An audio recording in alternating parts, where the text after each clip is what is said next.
Mental Health Monday on Radio City Talk with Mick Coyle. Tackling the stigma. Radio City Talk.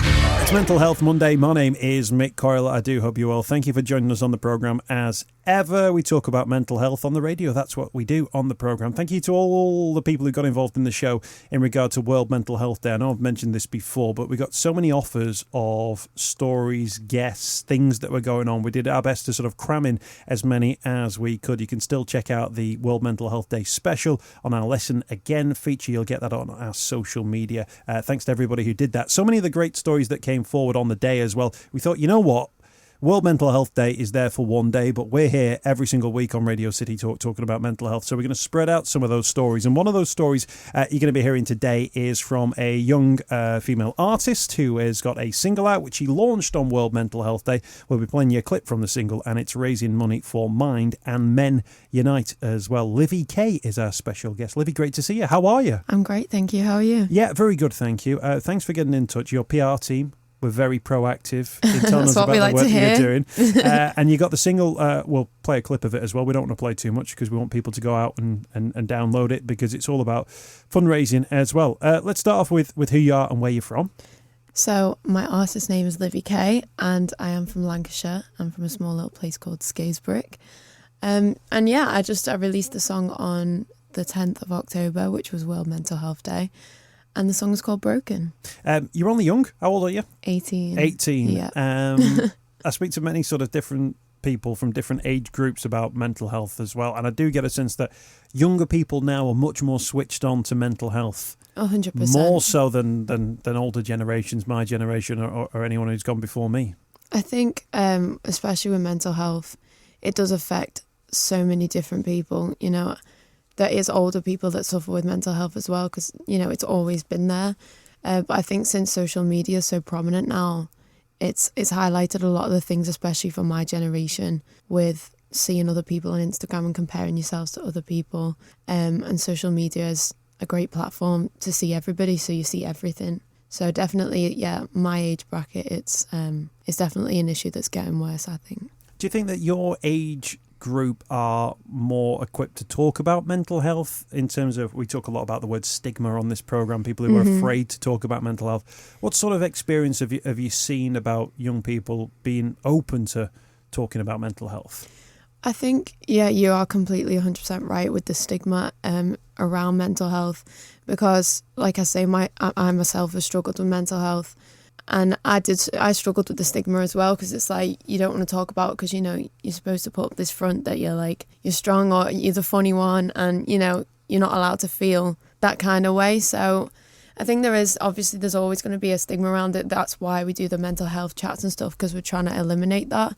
And that was one of the purposes why I wrote the song and stuff like that, because I did the video as well, which was with Core Media, the mini documentary. That got quite a lot of views, which is really what I wanted, because I want as many people to see the video and hear the song, because it kind of says, you know, you aren't alone in the way you're feeling. And the fact is, so many people suffer with mental health and it shouldn't be a sensitive subject. You know, it's something that everybody's dealt with sometime in their life. Some to not as much of an extent as others, but everybody has good days, everybody has bad days, and I think that there is a grey area where people don't want to talk about it, but I think the main thing to help mental health is to talk about it. Yeah, absolutely. I think that's why the generation that your generation is a bit different to mine, in that I think my generation almost didn't know that mental health was a thing. Yeah, 100%. I mean, yeah, it's like so many other things, you know, like that have just came into, like, there's so many things that nobody really knew back then, and so many more things that are diagnosed now, especially with mental health. Yeah, because it's like you're just having a bad day, do you know what I mean? But now there's actual conditions that people can have, and there is cures for stuff like that. Yeah, and I think as well, there'll be a lot of people who would just think, and in my own personal experience, this is just what life is. Mm-hmm. This is what life is like, that it's not as great as you thought it was going to be, and it's going to be difficult, and you're not going to feel great, and you're going to feel tired, and you're going to feel down. But that's just life, as opposed to, hopefully, a new generation will go, hang on a minute, I feel tired, I feel down, I'm not feeling myself. I need to do something about my mental health? That's the thing. I always say your mind is the most powerful thing. No matter like what medication you're on, no matter what counselling you're doing, you know, I've done it all. So I can speak from experience. The only thing that helps me is myself. If I actively want to change how I'm feeling, I have to make that conscious decision to go, okay, I'm feeling like this. How can I make that better? If you just stay where you are and you stay down, you are choosing to be down. You need to make that choice to help yourself. So, and this is, as we get onto your story, we've got Livvy K in the studio, by the way, for Mental Health Monday. At what point do you learn, or did you gain the ability to say, right, I need to do something here? Because there'll be a lot of people who will think, I'm powerless to deal with this. This is something bigger than me. What's the experience that you've had that's got you to the point where you can now confidently say, right, I need to do something here? You know, I still struggle. There's still sometimes that I can't do that. You know, I'm not saying that I've conquered it 100% because, you know, it's always going to affect me. And, I have my coping mechanisms, but there's still days when it's not as good as it should be. So at first, like, I had to do a lot of work to try and get myself out of that place. Just perseverance, because it, like everything in, you know, the music industry, everything in my career, it takes hard work and it takes dedication to improve. So your mental health's the same. It's the same with your physical health. You go to the gym if you want to improve. It's the same with your mental health. You've got to actively do things to help it. What age did your mental health journey, if you like, start? Around 16, just after I left school, because I went straight into music industry, and I went from having a large group of friends in high school to basically just me. So it was crazy, because I was thinking, you know, all my friends have moved on. They've gone to college. They've gone to uni. I was like, what am I doing? Do you know what I mean? I'm not meeting anybody my age. Everyone was older in the industry. You know, there's other artists my age, but they're all doing their own thing. So it was kind of like just finding my feet, and that was the hard part, because it was that changeover of going from having a big circle to literally just myself and music. And I think with music being there, it's always helped me get through that. But that doesn't change the fact that, I did struggle and I do still struggle. But yeah, it started around 16. Because that's quite a strange thing that, again, you know, what are you going to do? I'm going to go and, you know, make it in the biz, if you like. What are you going to do? I'm going to go off to college. Right, see you later. They'll be like, oh, can't live, look at her. She's off now. She's going living the dream. And then that's what I mean. You look around and you suddenly go, oh, right, is this what life is like now? Yeah. That I'm on my own. Was it about trying to find friendship groups within the industry? Was it about finding a sort of a new community of friends at that age? So I was dancer, model, actress, singer, all that stuff prior to just focusing on being an artist. So obviously I still do all them things now because I love everything creative. So especially in the music industry, I'm still new. So I'm still, you know, getting out there, I'm socialising, stuff like that. But finding people my age was the difficult part. Because obviously even people in the music industry that are doing music and are my age are all either studying in college or studying in uni or doing something like that. So yeah, it was really difficult, but I think, music definitely helped with that. The word broken is associated with the mini documentary you're involved in and the single as well. To you, what does broken mean? When did you feel broken? What's the moment that you broke? I'm glad you actually brought that up, because the title of the song is Broken, and before I released the song, I had quite a few people, you know, saying you shouldn't call it that. You know, you shouldn't call it broken, because, you know, it can have the wrong effect on people, and it might cause them to, you know, get worse, or it might hit a nerve in some people. And I said, at the end of the day, it's raw. When you are in that dark place and you're feeling like that, you do feel broken. So I'm not going to sugarcoat it and say, like, you know, fix me or something like that, because mental health is an issue, and you know, that's how people are feeling. And I don't do art for it to be digestible. I do it for myself and to help other people resonate with what I'm saying. What I was going to say, because arguably using the phrase broken, if you then relate it to somebody who feels the same way, then you've created a connection, and that's a link you've then got with that person, as opposed to calling it unicorns or something like that. And you're saying, well, that's fine, but they don't really exist. But actually broken, people will go, I feel like that, because it's a feeling that people might feel. And at the end of the day, you do, like I say, you feel broken when you're like that. And, you know, I myself can comment on it because I've been there and I'm still there. So it's, when you are broken, you can be fixed. So people were saying, you know, you can't call it broken because when it's broke, you can't put the pieces together, and you can. If something's broken, you can fix it. You can get it mended. You can actively, you know, piece the parts together and make it exactly what you see yourself being. So it's just perspective. It's all perspective of how you look at that word. So I didn't want to change it because it's raw. You know, that's the music that I wanted to put out, and I thought that's how I feel. That's how I think the song should be, and I don't want to change it just for, you know, the sake of it being digestible to people. Yeah, and because I think as well that's how we view certain things and phrases based on how we experience the world, I think. And some people might hear broken and they might think broken needs throwing out. Yeah, exactly. But you think, well, broken means can be fixed. I remember listening to someone talking about midlife crisis, not something you'll have to worry about for a very long time. But they were talking about they imagine their life as a cliff, and they were basically getting up to the point of the cliff, and then eventually they'll hit like the point where you know, everything's going to go downhill, their health, their income, and everything, and that's the cliff edge.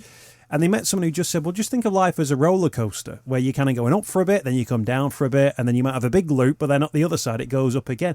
And just changing the perception of an idea made them think completely different about their own life. Just because they had this preconception that, well, broken is broken, as opposed to broken can be fixed. I had a conversation with Clark Carlisle, who's a big prominent advocate of mental health, and that idea that when people say, I can't go on living, and that seems like such a final thing, I can't go on living. And he said, if you just say, I can't go on living like this, it changes the argument completely, because suddenly you go, well, you don't have to carry on living like this. We can change the way you live, and you can get help in the same way you can fix, you know, something that's broken. Exactly. And if you go into the hospital and you say, I've got a broken leg, they don't say that's coming off. Yeah. They say, let's get you in the plaster, let's get it sorted as well. But language is important in these 100%. Sort of things, isn't it? I mean, lyrically, the content that I've written for the song is 100% heartfelt. Exactly, you know, like I say, I didn't sugarcoat any of it. It's raw. It's exactly how I feel, and that's how I wanted it to be, because otherwise, you know, the song's not going to resonate with people, because it's all good singing about all the happy stuff and, you know, going out and partying and all that stuff, but people don't often, like I say, want to talk about mental health. And music is everywhere. Life imitates art. Everybody is listening to music, whether you like music or not. You know, if you're in the shops, there's music on. If you're in the car and you turn your car on, your radio comes on. So I just wanted that song to start getting the stigma to clear out, because music, I think, is one of the best ways to do it, because people subconsciously are listening to it. Mention the roller coaster, the highs and the lows. What were the lows for you? What were those moments when you were desperate to get back up the other side, back up to the highs? Like I say, it could be anything. You know, it wasn't necessarily one thing that I'd go, oh, that's really bad and that's happened to me and that made me feel like this. It could be even just the smallest thing. So I think there's quite a few people who I know, like the mini documentary has so many different people in at different ages. It basically just speaks about, you know, how everybody struggles and everyone's reasons are different. Some may be, you know, circumstances that are bigger than others, but it's all just based on you, because you may see a small issue as a massive issue compared to somebody else. Do you know what I mean? Everyone's issues are relevant to them, so it doesn't matter how big or small it is. If it affects you, and that's what it is. The song is available to listen to online download. The money being donated to Mind and Men Unite. So 100% of all the proceeds are going to Mind Staffordshire and Mind Lancashire, and Men Unite. And I tell you what, well, seeing as it's Mental Health Monday and Livvy K is our guest, Livy's going to introduce a clip of the song. We're not going to play the whole thing because we want you to go out and pay for it, and then the money goes to Mind and Men Unite. So do you want to do the intro for the clip? I'm Livvy K, and this is my new song called Broken. And I'm fighting just to keep up, but it's like I'm already gone. 'Cause when I'm lost and I'm down, people come around. They're telling me everything's alright, but nothing's really right. I'm shaking inside, I need help tonight. There you go. It's the new single from Livvy K. It's called Broken, with the proceeds going to two different Mind organisations and Men Unite as well. Livvy, where can people download it? Where can people check it out? It's on Spotify, Tidal, iTunes, YouTube. It's on everything. Just type in Livvy K.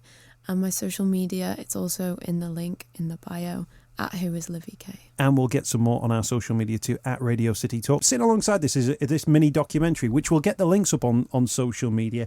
And it's a series of sort of face to cameras talking about that idea of being broken. At what point were you asked to take part in it? So the mini documentary is actually one of my ideas. Right. So that started off as soon as I thought about doing the song. I thought, do you know what would be really good? A visual, so that people can also see as well as hear how I'm feeling, how other people are feeling. You know, just two different ways for people to digest what I'm trying to put across. So we came up with the idea. We put it all together with Core Media. We asked a few people. It's obviously quite hard to get people to agree to come on and talk about their struggles with mental health. Like I say, I really did struggle to find people because, like I say, it's a sensitive subject and there is a stigma around it and people don't really feel comfortable about talking about it. But I managed to get a group of people who were confident enough and brave enough to talk about it in front of the camera for basically the world to see. So some of these people, it was their first time talking about it. Me included. That was my first time really speaking openly about it. And like I say, all these radio interviews, like this is the first time I'm really like speaking about it myself. And it was the same for the other people in the video. And yeah, we just wanted to get as many people together to get the message across so that men can see that it's not just women who are affected. Kids can see that it's not just old people that are affected. And older people can see that it's not just a teenage thing, you know, because that was the whole idea of the video. And obviously in the background is Broken, my new song. And we put that out and it got a really, really good response. And I had lots and lots of people messaging me saying, you know, I struggle with it. I can't believe like you struggle with it. Like I see your Instagram and stuff like that. And that's the thing. I try to vary my Instagram so much so people know that, you know, it's not just like this big facade that people put on. And it's not this amazing lifestyle. Like there's little rough bits and, do you know what I mean? It's not all amazing and flashing lights, you know. And I think that is one of the issues with social media, which we tried to highlight in the mini documentary that we did. Obviously, as the radio show, we have a little bit more time to sort of sit down and discuss. And I think sometimes people either put it on in the background, they're listening in the cars in different ways. The video sort of, it's literally in your face because it's there in people's faces. But you've done it in a way which is digestible, that people can access it, that it's relatively short. It's essentially, you know, the length of the song. And you're seeing not people you necessarily know, but people you can kind of relate to because they look a little bit like people you know, you recognise as definitely. Well. And I think that's one of the successes of it, that people will look at it and go, oh, I know people like this. So this isn't an alien concept and these people aren't alien to me. You know, I couldn't believe it myself. And I was there the whole day when we were shooting the video and just sitting there and just listening to other people, you know, I was like, oh my gosh, I didn't realise other people felt like that. And it was the whole journey of making that mini documentary was actually really, really good for me because not only am I, you know, helping other people, but I was also helping myself because I was thinking, you know, like I've put this together with my team. John, he helped me put the video. Michelle, my mum, she also did all the video prep and we had makeup artists, you know, for the stuff with the video, and we had people there helping out all day, and just seeing like everyone come together to actually raise awareness for something that needs it was just amazing. And I just sat there and I was in the green room and I just thought, this is amazing. You know, people are actually wanting to consciously make an effort to change the stigma of mental health. And I guess when people say, "Oh, was your new single got a video?" you can reply, "Yes, but it's not quite the video that people it's are not expecting." A music video. No, exactly. And I quite like that contrast, because people are expecting, you know, like an edgy music video or something like that, you know. And for it being the mini documentary that it is, I like the fact that it is also informative. It's not just a music video. It's not just me walking around or in a dark room singing my song. Do you know what I mean? Because, yeah, the song's helping people, but also the documentary is. So I'm trying to attack it both ways. So that was the idea behind the whole Broken single. Black and white, staring out across the beach. Exactly. You could do that if you wanted to. That could be the next single. I'll do that one for you. Can I ask you about your friends who, sort of at the age of 16, when I'm not second guessing them, but maybe they thought, Livvy's going to go and do this amazing stuff. She's going to go sing that. You know, the next time we see it, we'll be on, you know, a documentary, or we'll be on the radio or talking about a new single and stuff like that. What have their comments been like in regard to you 2 years later going, actually, life ain't all roses and I've had a difficult couple of years? Because they may have thought that you were going to, you know, soar away and come back, you know. But, you know, I think that also put pressure on me.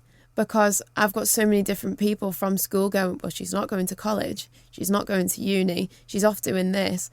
And everyone was saying, oh, I love watching what you're doing on social media, I love seeing your Instagram and stuff like that. So for me, I was constantly trying to keep up, trying to, you know, have this persona and have this Instagram and this Facebook and stuff like that.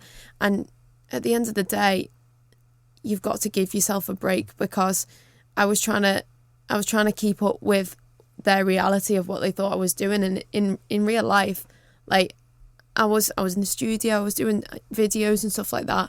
But also there was a lot of the time when I was feeling down, and, you know, I'd come back from the States because I did a lot of work over there, and people would go, oh, I can't believe, you know, how was it? Was it amazing? Da, da, da.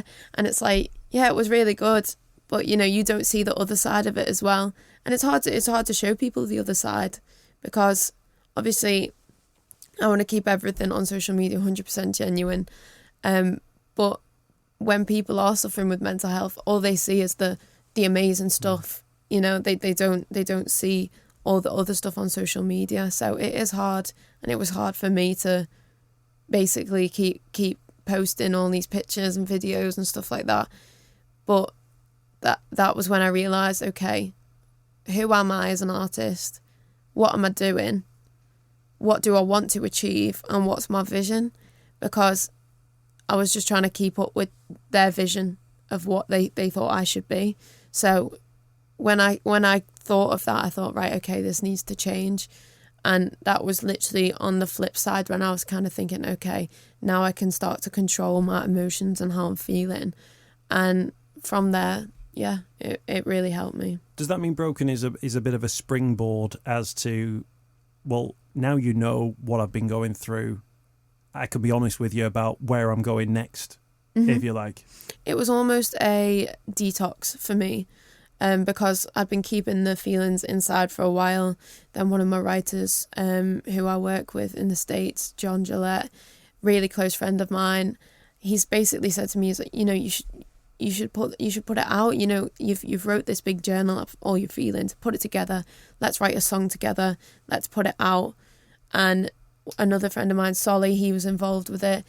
And yeah, just collaboratively, we all just thought, you know, this is going to help people, and it's going to help you as well, because you can finally come to terms with what's going on. You can realise that it is something that's affected you, and you can use it to help yourself.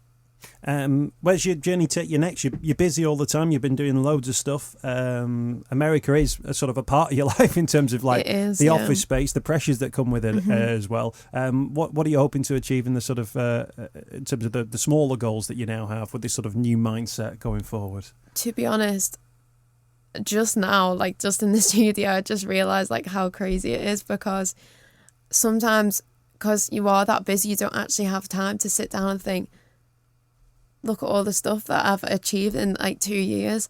It's crazy. Like I was abseiling down here like this year, and I've done another Radio City Talk radio interview. I've done gigs, I've done BBC, I've done all kinds of different stuff, and like in 2 years it's crazy. And you know, sometimes people don't give themselves credit enough, and I am definitely that kind of person, because I'll pick everything apart. Like if it's a video, I'll sit and look at it and I'll be like, no, this bit needs to change. You know, I'm a perfectionist in everything I do. But yeah, moving forward, I've got loads of gigs. I'm doing another video, releasing a song in November, and yeah, I've just got loads of stuff going on, which, you know, I love being busy. That's my main goal. But I guess the key question there, because of course you'll do loads of stuff, but it's about making sure you're okay as well. Do you think that with the experience that you've had, and, you know, setting the base level, if you like, for moving forward, you'll be able to, over the course of however many gigs you're doing in the next 6 months, be able to think, I can enjoy this because this is what I want to do. And I've worked hard to get myself to this point, so I may as well enjoy it. Because otherwise, you might get 3 years down the line and suddenly think, I've not stopped for 3 years and I didn't even make time to enjoy it. Well, this is what happens, and you see massive artists take like a year gap, because what happens, it catches up with you, and you're constantly going, and then it's like, I just need a second to just breathe, work on my art so that I can put something out that I am proud of, because otherwise you're just trying to feed content, you're just trying to put stuff out, and then the actual quality of the content you're putting out and the quality of the art takes a fall. So you need to allow your time for yourself to just do something you love doing. You know, I love painting, drawing, cooking, like I say, everything creative. So I will just take an hour out. Trust me, I find it really hard to take an hour, because I'm like, I could be doing something that's work related, because that's the kind of person I am. But you do need that. It's like your body, you know. I go to the gym and I don't put 2 and 2 together, but I work out 5 days a week, but I always take a rest day. But with my mental health, I never take a rest day. Do you know what I mean? And they're both exactly the same, but there is that different mindset that with your actual body, yeah, I'm thinking, no, I've got to have a rest day today.